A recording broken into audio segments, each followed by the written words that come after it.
So friends, Amitabh Bachchan, অক্ষয় খান্না ও সঞ্জয় দত্তের দিবার সিনেমাতে অক্ষয় খান্নার রোলের জন্য প্রথমে কোন অ্যাক্টরকে সাইন করা হয়েছিল, ইভেন অমৃতা রায়ের রোলের জন্য প্রথমে কোন হিরোইনকে অফার করা হয়েছিল, সেটা আমি ভিডিও লাস্টে শেয়ার করবো। খুবই ইন্টারেস্টিং, স্কিপ না করে ভিডিওটা পুরো দেখো, আশা করছি ভালো লাগবে। তার সাথে সাথে এই সিনেমার বাজেট, বক্স অফিস কালেকশন ও ভার্ডিক্ট নিয়ে আলোচনা করবো। আর পার্সোনালি এই সিনেমাটা আমার কেমন লেগেছে তাও তোমার সাথে শেয়ার করবো। সো ভিডিওটা পুরো দেখো। So friends, welcome back to my channel. আজ হচ্ছে 25শে জুন 2025, বুধবার। ওয়েদার খুবই ভালো, বৃষ্টি তো হচ্ছেই লাগাতার, আবার রোদ উঠছে। বর্ষা যেরকম হয় সেরকমই ওয়েদার, ঠান্ডা ঠান্ডা ভাব আছে, ভ্যাপসা গরমটা নেই। আর এখন তো রোদ ঝলমল করছে, শরতের আকাশ মনে হচ্ছে দেখে, আর আমি ভিডিওটা শুট করছি। সো ফ্রেন্ডস, দিওয়ার আজ থেকে 21 বছর আগে 2004 সালের 25শে জুন আজকের দিনে রিলিজ করেছিল। মুখ্য চরিত্র ছিল অমিতাভ বচ্চন, অক্ষয় খান্না, সঞ্জয় দত্ত, অমৃতা রাও, অখিলেন্দ্র মিশ্রা, রঘুবীর যাদব, রাজ জোশী, কে মানন, সঞ্জয় নাভেরকর, তনুজা, আরো অনেকে ছিল। আমাদের সিআইডি ইন্সপেক্টর অভিজিৎ, মানে অভিজিৎ শ্রীবাস্তব ছিল।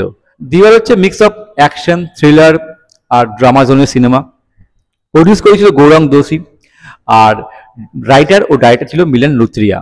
মিউজিক দিয়েছিল আদেশ শ্রীবাস্তব। এবার যদি বাজেট আর বক্স অফিস নিয়ে আলোচনা করি, দিওয়ারের বাজেট ছিল 21 কোটি, বিগ বাজেট ছিল ওই সময়। 21 কোটি বাজেট 2004 সালে অনেকই বাজেট ছিল।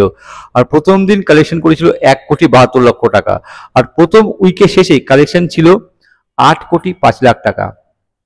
আর এই সিনেমাটার overall net India life time collection ছিল 13,24,00,000 টাকা। বক্স অফিসে ডিজাস্টার হয়েছিল। স্ক্রিনশট দেওয়া আছে, পজ করে তোমরা ডেটা চেক করতে পারো। এবার যদি আমার পার্সোনাল রিভিউ শেয়ার করি এই সিনেমাটা নিয়ে, আমার তো সিনেমাটা বেশ ভালো লেগেছে। আমার পছন্দের সিনেমা বলতে পারো। অনেকবার দেখেছি, আর সুযোগ পেলেই আমি দেখি। হয়তো আজ আমি ভিডিওটা শুট করছি, হয়তো আজ বাড়ি থেকে রাতেবেলা হয়তো বইটা দেখতেও পারি।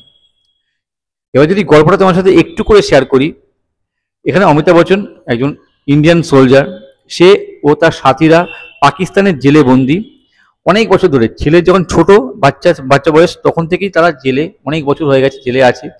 তাদেরকে রিলিজ ছেড়ে দেওয়া হয়নি, তাদেরকে পরিবারের লোকের সঙ্গে দেখা করতে দেওয়া হয়নি, কিচ্ছু হয়নি। মানে মানে কোনো রকম কমিউনিকেশন করতে দেওয়াই হয়নি। তারা সেই জেলের মধ্যেই পড়ে আছে। এইবার যখন নাকি তার অমিতাভ বচ্চনের যে পার্টটা প্লে করছে, অমিতাভ বচ্চন তার ছেলে যখন বড় হয়, মানে অক্ষয় খান্না সেই পার্টটা প্লে করছে, তার মাকে নিয়ে থাকছে, মায়ের রোলে, মানে অমিতাভ বচ্চন ওয়াইফের রোলে তনুজা আছে সিনেমাতে। এবার সে ঠিক করে তার বাবাকে ফিরিয়ে আনবে, সে যাবে পাকিস্তানে। তখন সে পাকিস্তানে যায়। এবার সে কিভাবে পাকিস্তানে যায়, গিয়ে সেই খোঁজ লাগায় তার বাবা কোন জেলে আছে। এবার সেখান থেকে কিভাবে তার বাবাকে পালিয়ে বার করিয়ে নিয়ে এসে ইন্ডিয়ায় নিয়ে আসে, সেটাই হচ্ছে সিনেমার গল্প। এক কথায় আমার ব্যাপক লেগেছে যে টোটাল জার্নিটা, যে কিরকম অক্ষয় খান্না ওখানে পাকিস্তানে যাচ্ছে, গিয়ে যে প্ল্যানটা করছে, আগে জেলের মধ্যে ইনফরমেশন পাঠাচ্ছে যে সে তার বাবাকে নিতে এসছে, সে খবরটা যাচ্ছে। এবার সেই জেলের ভেতরে অমিতাভ বচ্চন তার পুরো টিম কিভাবে প্ল্যান করে, যে সুড়ঙ্গ দিয়ে কিভাবে তারা বেরিয়ে কোথায় কি তারা মিট করে কিভাবে তারা পালাবে। এই যে টোটাল যে জার্নিটা আছে না, ব্যাপক লাগে দেখতে। আমার বেশ ভালো লাগে সিনেমাটা দেখতে। মানে এত টাইট সিকিউরিটি, তার মধ্যে দিয়ে কিভাবে তারা বেরোবে, অসাধারণ। আমার তো হেভি লেগেছে।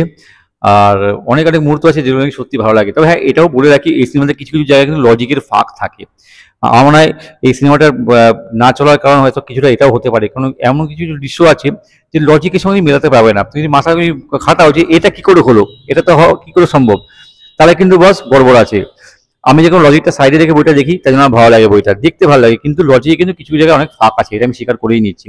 সেটা তোমরাও বুঝতে পারবে। এই জন্য হয়তো বইটা সেরকমভাবে চলেনি। আরো অনেক কারণ থাকতে পারে। যাই হোক, সবসময় তো ডিপেন্ড করে, মানে বক্স অফিস ভার্ডিক্ট কোনো সময় সিনেমা, ভালো সিনেমা খারাপ সিনেমা জাজ করতে পারে না। অনেক সময় খারাপ সিনেমাও ভালো বক্স অফিসে ফল করে দেয়, আবার কোনো সময় ভালো সিনেমা বক্স অফিসে ফল করতে পারে না। যাই হোক, আমার তো বেশ ভালো লেগেছে সিনেমাটা। যদি পারফরমেন্সের বিষয়ে আসি, অমিতাভ বচ্চন খুব ভালো কাজ করেছে, লেজেন্ড। যে কাজই করবে তার সেটা তো দেবেই। ব্যাপক অভিনয় করেছে অমিতাভ বচ্চন এই সিনেমাতে। অক্ষয় খান্নার কাজ ভালো, অমিতাভ বচ্চনের ছেলের রোলে ভালো কাজ করেছে। সঞ্জয় দত্তের সারপ্রাইজ ব্যাপক করেছে, যখন থেকে আসে ব্যাস জমিয়ে যায় পুরোপুরি। ব্যাপক, সঞ্জয় দত্ত ব্যাপক অভিনয় করেছে। আরও যারা যারা ছিল ভালো কাজ করেছে। নেগেটিভ রোলে কে মানন এক্সপ্রেশন দিয়ে কাঁপিয়ে দিয়েছে, ব্যাপক কাজ করেছে। কে মানন দেখলেই বুঝতে পারবে। হচ্ছে অমৃতা রাও, রোল ছোট, যেটুকু সুযোগ পেয়েছে ভালো কাজ করেছে। সব মিলিয়ে এটা ভালো একটা সিনেমা, আমার তো বেশ ভালো লেগেছে। গানগুলো খুব সুন্দর, আদেশ শ্রীবাস্তবের মিউজিক, সব কটা গান ভালো, শুনতে বেশ ভালোও লাগে।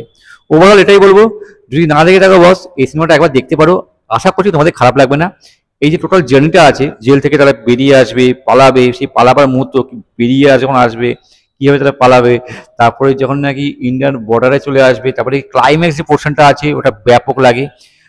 তো তো যদি সুযোগ পাও তো এই সিনেমাটা দেখো, আর কমেন্টে জানিও তোমাদের কেমন লাগলো। এখন সেই ইন্টারেস্টিং আননোন ফ্যাক্ট, এই সিনেমাতে প্রথমে অক্ষয় খান্না রোলের জন্য অর্জুন রামপালকে সাইন করা হয়েছিল, কিন্তু কোনো কারণবশত অর্জুন রামপাল এই রোলটা করতে পারেনি। ফাইনালি অক্ষয় খান্না এই সিনেমাতে কাস্ট হয়। আমাদের অক্ষয় খান্নার অপোজিটে লিড হিরোইন হিসেবে ছিল অমৃতা রাও, কিন্তু এই রোলটার জন্য প্রথমে বিপাশা বসুকে অফার করা হয়েছিল, কিন্তু বিপাশা বসুর চার্জটা একটু বেশি চেয়ে ফেলে, যেটা মেকার্সরা দিতে রাজি হয়নি। এই জন্য পরবর্তী সময়ে বিপাশা বসুর বদলে অমৃতা রাওকে কাস্ট করা হয় সিনেমাতে। সো ফ্রেন্ডস, যদি ভিডিওটা ভালো লাগে তাহলে লাইক করো, শেয়ার করো, চ্যানেলে নতুন করে সাবস্ক্রাইব করতে পারো। যদি কোনো সিনেমা সম্পর্কে জানতে চাও তো আমাকে কমেন্টে লিখে পাঠাও, আমি চেষ্টা করবো সেই সিনেমা সম্পর্কে ভিডিও বানাবার আর তোমার সাথে শেয়ার করবার জন্য। ততক্ষণের জন্য বিরতি নেবো। তোমরা প্রত্যেকে ভালো থাকো। Tata, bye, Jai Hind, take care and stay cool man.